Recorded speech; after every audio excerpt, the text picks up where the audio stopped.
and take.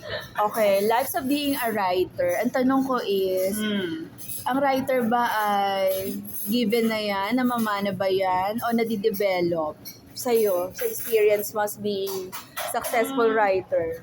Yung kailangan may may space para sa sense of wonder. Yung parang meron kang urge na gusto mo mag-contribute.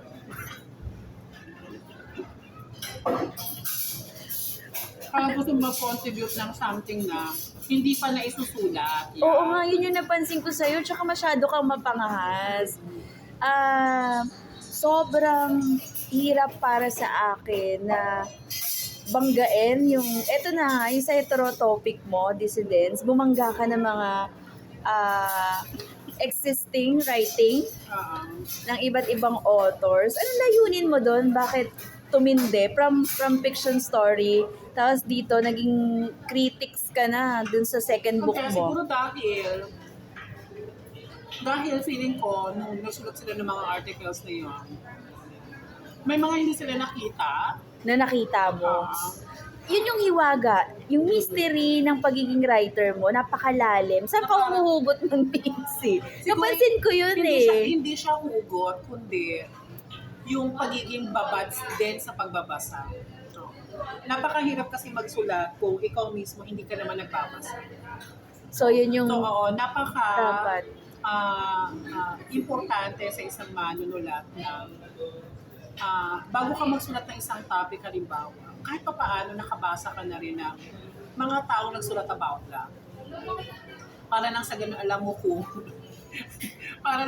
alam mo na kung saan ka papasok, kung saan ka magpo-contribute. Kasi, So, yung pagpasok ba na yan ay lalabas din?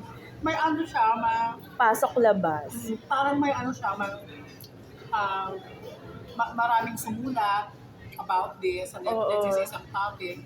Pero, parang research, parang Meron kang mas nakita pa. Kasi ang misconception kasi nila ay pag nagsusulat ka ng creative writing, walang research na nagaganap. Which is hindi, di ba? Misconception yun because creative writing itself also requires research.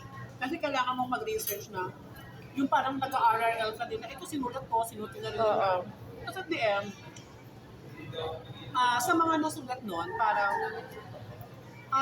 ano yung tanong ngayon? Like, ito na yung mga nasulat about it. Pero ano ang gap na hindi nila na ikaw mismo ang sasagot ng gap na yun? Parang ano ngayon ang mahalagang tanong na hindi nila natanong?